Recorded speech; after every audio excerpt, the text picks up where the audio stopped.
What up, brawlers? Welcome back to Throwin Hands. It's Jakob Janoski as Daniel and I will be reviewing UFC 254, Khabib versus Gaethje.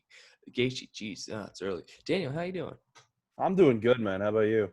I'm doing pretty good. Let's just kick it right off here with Oliveira versus Rakhmonov. Oh, Alex Oliveira coming in overweight again. He moved up just so he wouldn't come in overweight, but yet he comes in overweight by 2 pounds at 173. But Shavkat Rakhmonov submitting Cowboy Oliveira 4 minutes and 40 seconds into the round.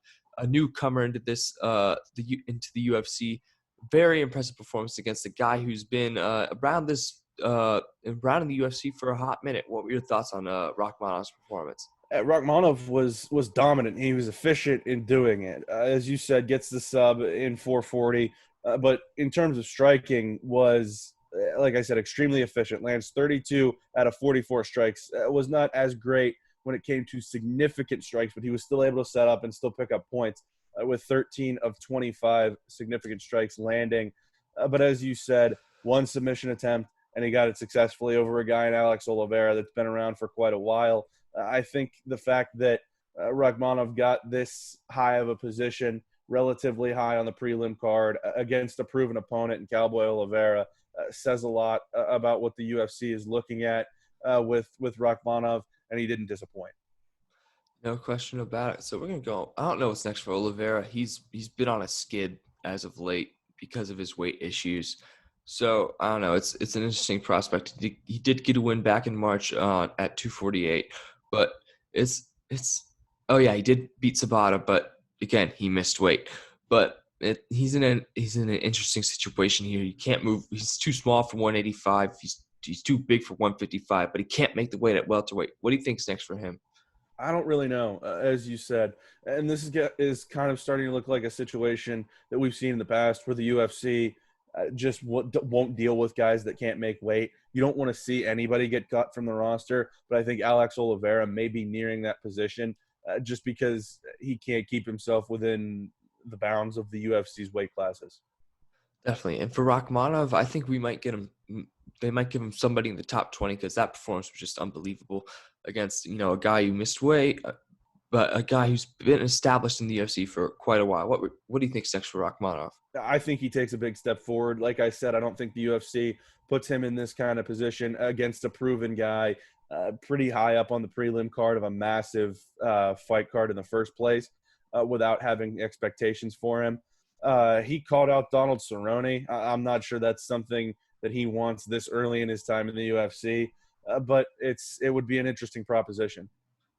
Definitely. All right. To the next event, this one fight of the night, Nathaniel Wood versus Casey Kenny. This fight was fireworks for all 3 rounds, them going at it. I mean, they both landed over 120 significant strikes. Casey Kenny getting the win here. One person had 30-27 on the scorecards. I don't agree, but I agree that he did win this fight, especially in the 3rd round. He got his takedowns and he held him there.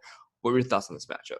Yeah, this was an extremely close fight. Again, the takedowns were the difference for Casey Kenny, and it has, even as his striking has progressed, it's been his grappling, it's been his wrestling that has served him so well in being that difference maker in fights. And I think this is exactly where we saw that again. He was outstruck by Nathaniel Wood by over 10 in both total strikes and significant strikes, but he was more efficient in his striking. He landed 50% of his total strikes and 50% of his significant strikes. He attempted 6 takedowns, landed 2 of them.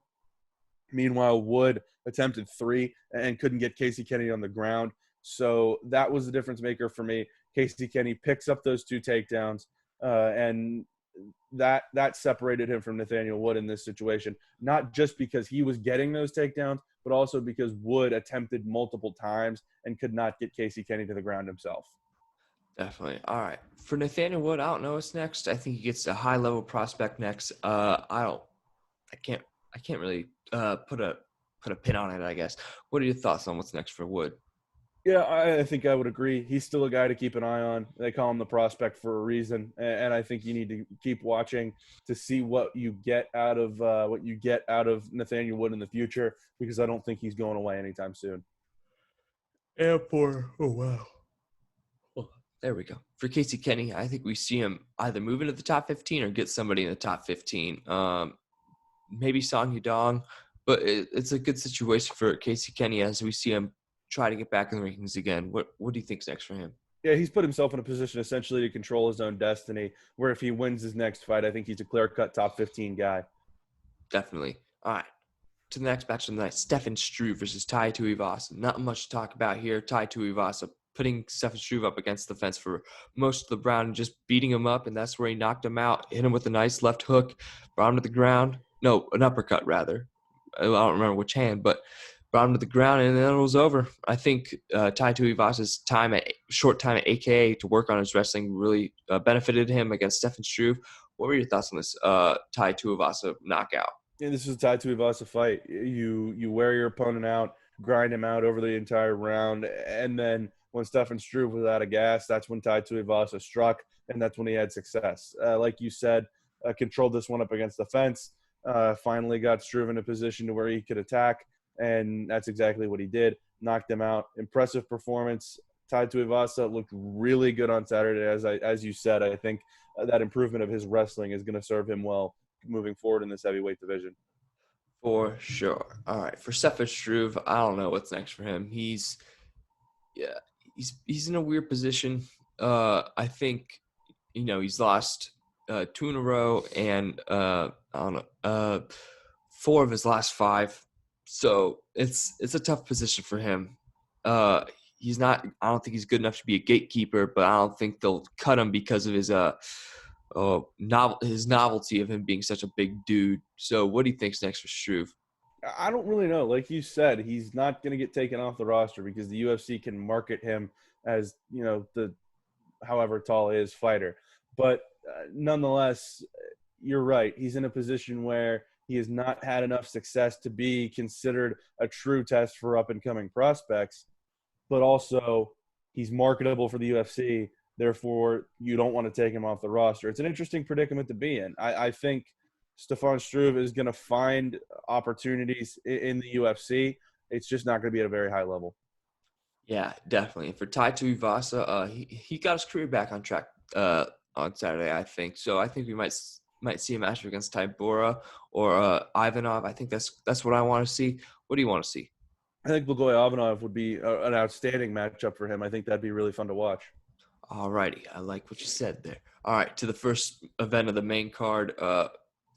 This didn't surprise me. Ankalaev decimating Ion Cutelaba. I don't think there's any surprises here. What are your thoughts? Yeah, I was not surprised by this result. Magomed Ankalaev did not put any doubt that he won this fight as compared to the last one. Just an absolutely brutal hook to the face that slumped Ion Cutelaba, and he just finished it with ground and pound from there. Ankalaev in this light heavyweight division, I'm a huge fan of him. I think he's going to move up in the rankings with such a dominant win here and kind of put that boogeyman of Ion Cutelaba in the rearview mirror. Definitely. So for Ion Cutelaba, I think we'll see him stay kind of in the same position. I think he'll get maybe the 15th ranked guy. Let's see who that is.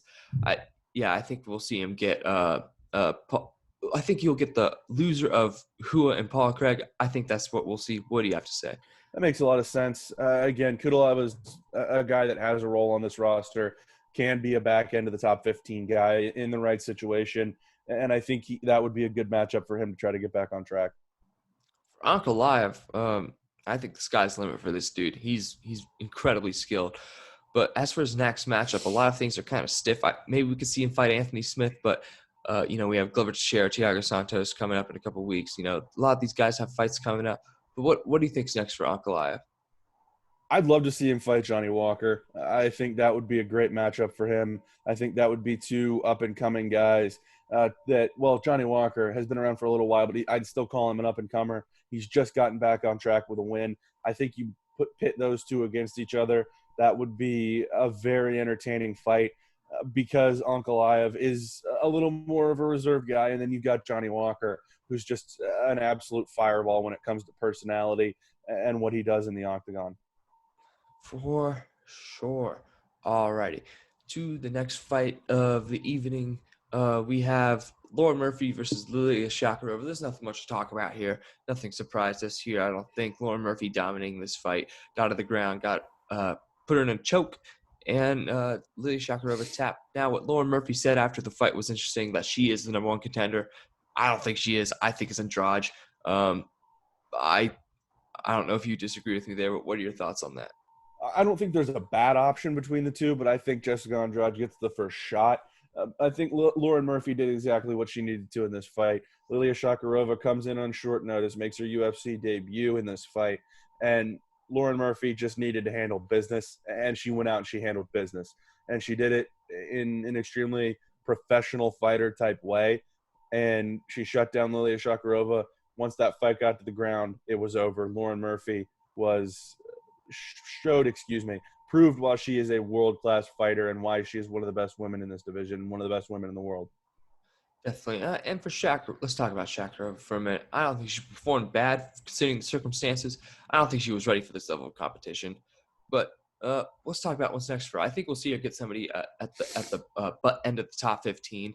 I think she's a talented fighter. I think we can see her rise up the rankings. She just needs to work her way up. What do you have to say? I would agree. I think she was in a little bit over her head against Lauren Murphy, even though technically she did outland Lauren Murphy in terms of significant strikes, 23-22. Kept things pretty close when they were on the feet. It's just Lauren Murphy took it to the ground, finished it with the sub. I think Shakarova's still got a lot of potential, and like you said, she's just got to work her way up again. Yeah, and for Lauren Murphy, I don't think we'll see this fight, but I think we could potentially see an Andrade Lauren Murphy fight, but I don't see that happening. I think we'll see Andrade get the next title shot no matter what after Shevchenko fights Maya, and I think we could see Lauren Murphy fight Chikagian next. What do you have to say? That's certainly a possibility. I might look for Murphy to fight Cynthia Calvillo next, just to kind of figure out exactly what that progression is going to be in the UFC in this women's flyweight division. Who the next challenger is going to be for Valentina Shevchenko? Because the way it looks now is more than likely you're going to get Jennifer Maia and then Jessica Andrade, and then it's kind of up in the air. This fight was initially supposed to be Cynthia Calvillo versus Lauren Murphy, and it was an undisclosed reason for why Calvillo was unable to go in this fight. I think if she can at some point go against Lauren Murphy, I think that would be a very important fight when it comes to the challenger hierarchy in this division. For sure. All right, to the next fight on the main card. Philip Hawes left no doubt against Malkoon. Put on the pressure and boom, knocked out. What are your thoughts on this Philip Hawes performance? I picked Malkoon because he'd been such an impressive prospect. He was obviously not ready for what Philip Hawes threw at him. I'm not sure anybody would be ready for what Phil Hawes threw at him. 7 strikes, all of them significant, and he just flattened him in 19 seconds. There's not a lot else to talk about that. Phil Hawes, in terms of athleticism and strength, is a freak of nature, and he destroyed Malkoon on Saturday. He did. There's nothing else to talk about there. For Malkoon, we'll see him get another prospect. But for Philip Hawes, I wonder what we'll see for him because, impressive performance. I think we'll see him get somebody top 25, top 20 range. What do you have to say? I can't disagree with you there. Just not sure who it would be. Yeah, for sure. All right, to the next bout. Volkov versus Harris. Volkov put on a kickboxing clinic against Walt Harris.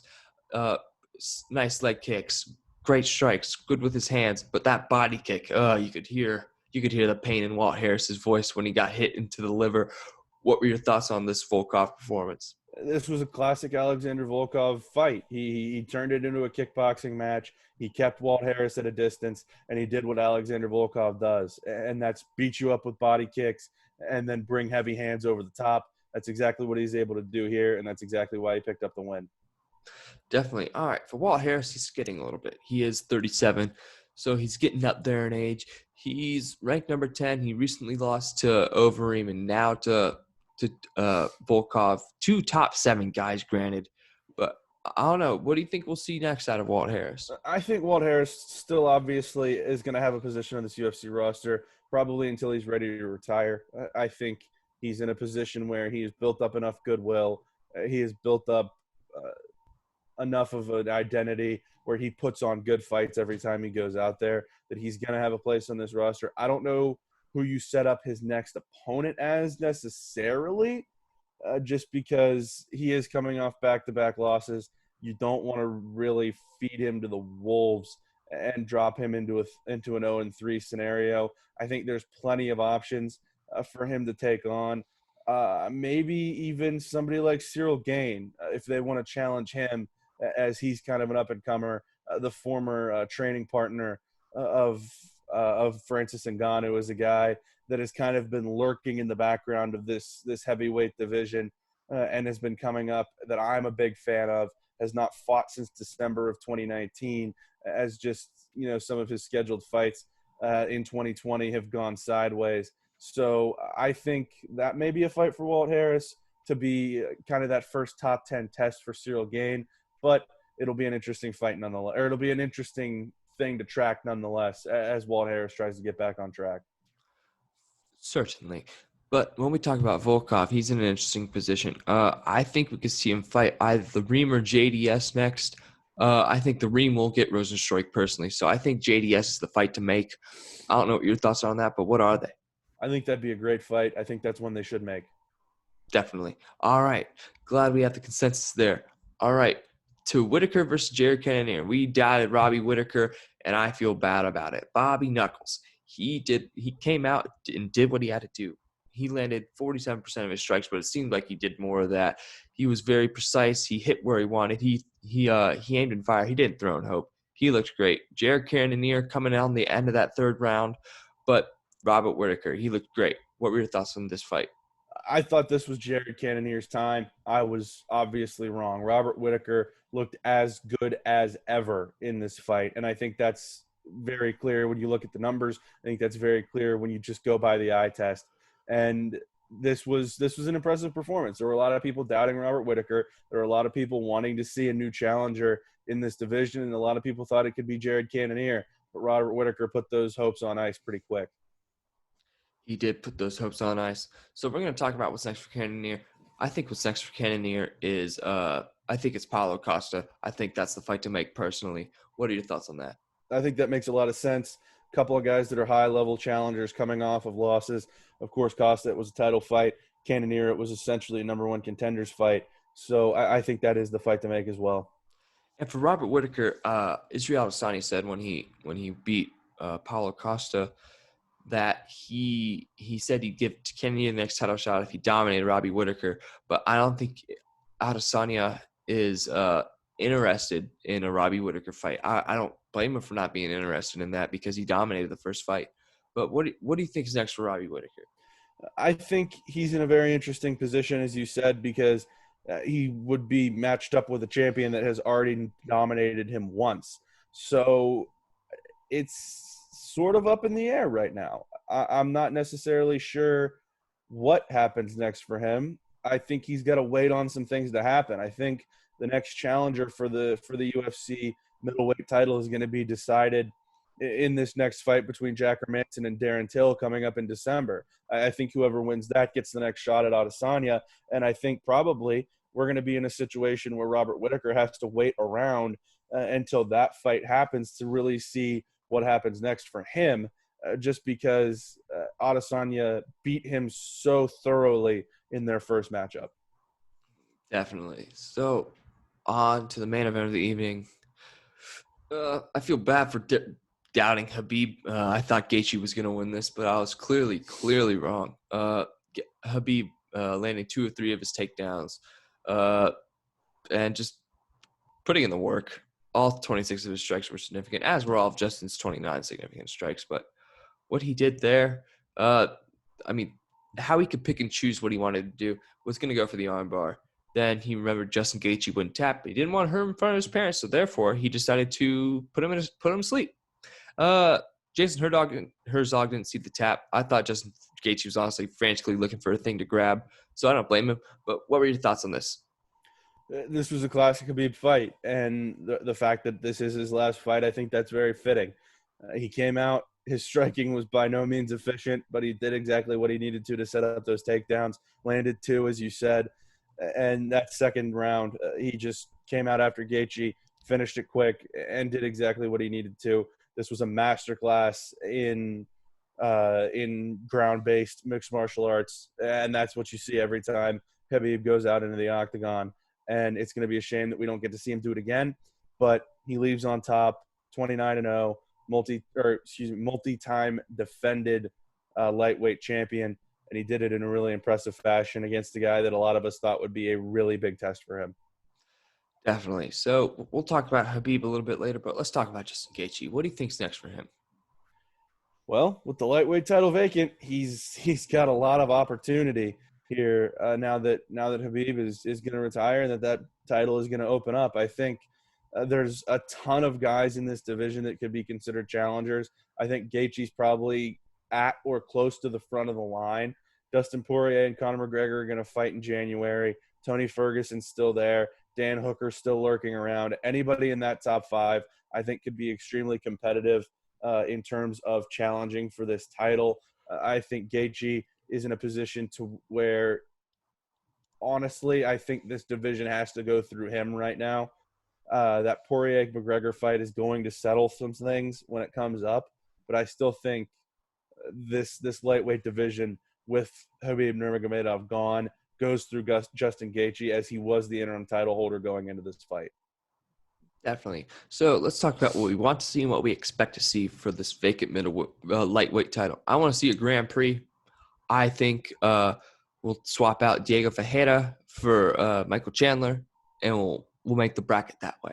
But what I think we'll see is, honestly, I think Poirier McGregor will be for the title. I genuinely think that, and then Justin Gaethje will get the first shot at it. What do you think? I would love to see a tournament. I would love to see that happen in the UFC because it hasn't happened in so long. I agree with you to an extent on what's actually going to happen. I think Poirier McGregor winner gets matched up with Justin Gaethje, and that fight is for the UFC lightweight title. I get that they're not going to want to go that long without a champion, but I think that's the best way to go about it. Even if it's a situation where, you know, they make Poirier versus McGregor an interim title fight, and then the winner goes against Gaethje. I know that's not necessarily something that's precedented, because when you have an interim title holder and then a unification bout, it's up against an actual title holder who had an injury or something. But I think we'll probably see Dustin Poirier versus Conor McGregor winner get Justin Gaethje, and that's where the title fight comes. All right. I like that. I think what either of us said could happen. But let's talk about Khabib Nurmagomedov for a second. He said after the fight that he believes he is the number one pound-for-pound fighter in the world. Would you agree with that statement? It's such a tough thing between him and John Jones. John Jones is so dominant, but when it comes to what we've seen right now, what we're seeing at this moment in the UFC, I'm not sure you can argue against Khabib, because we really haven't seen what John Jones is in the heavyweight division. We've seen what he is at lightweight. We've seen how dominant he is at lightweight. But we're going to have to see what he can do stepping up. And pound for pound, that just means in terms of actual, you know, fighting ability, if everybody was on an even playing field. It's so tight between those guys. I would probably lean John Jones, but Khabib is as close as anybody in the world. Definitely. We're going to talk about the GOAT in a second, but what ticks me off about these pound-for-pound rankings, where the hell is Jan Blachowicz? Let's be real That's here. what I'm saying. I know. But let's talk about, some people are saying Khabib is the greatest mixed martial artist of all time. And I want those people to pump their brakes real quick, because look, Khabib is top 5 all time in my opinion. I put my rankings out on Twitter. I believe it was, let me take a look here on my Twitter, but I had John Jones first, GSP second, Anderson Silva third, Khabib fourth, and Jose Aldo as number 5, personally. And then, I had a few honorable mentions, DC, nothing in any particular order, personally. But I think John Jones is no question the best of all time. And I think once he steps into the heavyweight division, he'll just further prove that to me. But where do you see Khabib in these GOAT rankings? I would agree with you. I think he's top 5. I'm not ready to put him at number 1, but I think he's the greatest lightweight of all time. I don't think that's particularly close. And I think that's not something to be ashamed of, to be able to say that he's top 5 of all time and the greatest fighter in his weight class of all time. I think that's pretty clear cut for me for Khabib. Like I said, I'm not ready to put him in that number one spot of all time. There's a couple guys ahead of him there for me, as it is for you. But greatest lightweight of all time, I don't think that can be questioned. Yeah, I don't think that can be questioned either. And I think John Jones made a good point when he said he's arguably the greatest because, Khabib just started fighting elite competition. When John Jones stepped in, I mean, they just threw him to the wolves. Hua, Rampage, Rashad Evans, Gustafson. I think Gustafson's the best fighter to never win a title personally. And a couple other guys. DC, he beat DC twice. I don't think for me, there's no question. I think Bones is the best of all time. Who do you think is the best of all time? I would agree with you there. John Jones is on another level for anyone we've ever seen. All righty. So to some news, I guess. Do you have anything newsworthy? Not a ton jumps off the page. The UFC 255 card is official. There's obviously the two flyweight title fights, Davis and Figueiredo against Alex Perez. Figueiredo was supposed to fight Cody Garbrandt, but a torn bicep for Cody Garbrandt forces him to withdraw.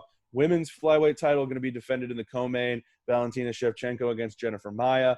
Of course, Jennifer Maia upsetting Joanne Calderwood to get this shot. Elsewhere on the card, Brandon Royval takes on Brandon Moreno. That could decide the next challenger for the winner of Figueiredo Perez. Shogun Hua kicking off the main card against Paul Craig. That's a fight that we talked about that could be very interesting. Robbie Lawler against Mike Perry is expected to happen, but it's not been announced yet. So that could be very interesting. And then also some guys and some women as well on the prelims that'll be very interesting. Kyle Daukaus gets back into action. Antonino Shevchenko is supposed to fight against Ariane Lipsky. And then Joaquin Buckley gets back in the octagon taking on Jordan Wright. So not the full card announced, but a good chunk of UFC 255 has been announced, and it looks like a good one next month. Definitely. And then, Dana White did put on a little timeline for Miocic versus Ngannou. They're shooting for March. That'd be nice. I think the same thing happens personally, but we'll talk about that in March. Well, I think we got something to look forward to review for the card Saturday. We are previewing Anderson Silva's last fight. He did say this is it. He's sure of it. He's 45. I hope that this is it. But, man, I can't wait for this one. What are your thoughts on this upcoming matchup? Just a little bit. What are your I'm really thoughts? excited for it. I'm really excited for it because Uriah Hall is a guy that is trying to kind of get back on track. It'll be the last fight for Anderson Silva, one of the greatest fighters we've ever seen. As you said, he's a top 5 guy of all time for you. He probably is for me as well. I think this is, just from a historical perspective, going to be one of the most fun cards to watch all year. For sure. And Kevin Holland's back. So we love Kevin Holland and Bryce Mitchell are on this card as well. So that takes it up to another level. We love those guys. And Maurice Green. Oh, Greg Hardy's fighting. Ooh, we got a good one. Bobby Green as well. Whew. Very familiar card for us. All right, Daniel. You got anything else? One thing to add, Chase Hooper taking on Slippery Pete Barrett. So at UFC 256 potentially. So that would just be an entertaining fight to watch. Chase Hooper obviously kind of got put in his place by Alex Caceres, and Slippery Pete, one of the best nicknames in the game. And he lost to Yusuf Zalal. He lost to our guy Yusuf Zalal. Yeah, because he skimped out on us. So hey, we don't need to go there. We don't need to go there. It's okay. All right. Anything else? I'm good, man. I'm good too. All right. Thanks for coming back on, Daniel. Absolutely, sir. And we will be back to preview Fight Night, Hall versus Silva. Check it out.